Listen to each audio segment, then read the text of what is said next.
Міне, жалғыз қасқыр. Жалғыз қасқырды көрдіңдер ма? Жалғыз қасқыр танымайды екенсіңдер, сендер қашан танисыңдар?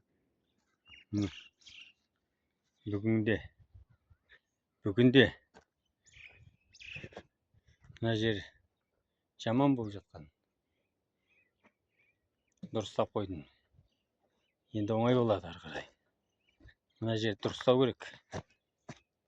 Көтеріп, қайтадан қою керек. Мына жерін тегістеп қойдым. Әрбір мен тренермін деген адамға бір спорт зал салып беру керек қой. Маятасты барып көрсеңдерші, маятасты көрсеңдерші, не жөл солын көру қиын, а?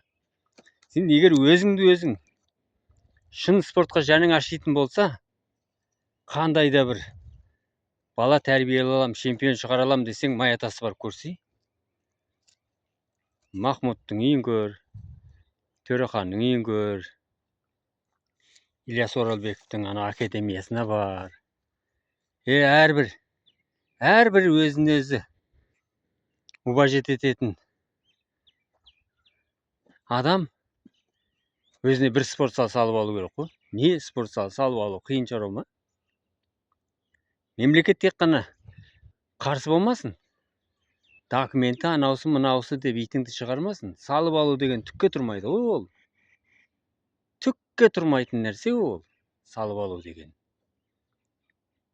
Бір спорт зал салып алсаңдаршы, тренерлер, мен сендерге айтам. Тренермін дейсің, бір спорт салуға шаман келмесең, немесіне сен тренерсің? Бір спорт зал салып алсай, қиын шаруа ма? Түкте қиыншылық жоқ. Мен міне 4 спорт зал салып жатырмын ғой, бір өзім.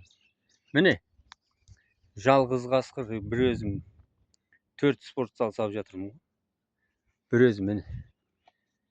Бүгін мынаны 4-ші қатарын қойдым. Яқта тағы 1-2 жұмыстарым бар. Әлі мен мынаны жүргізуге ақша табу керекпін әлі мен. Яндекс таксиге қазір кетемін уже. Сағат 4-тен бастап Яндекс такси істеймін.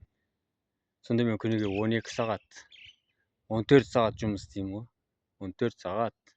Күн сайын 14 сағат жұмыс істеген адам тірлігі жүреді ғой. Жақсы, аман болыңдар.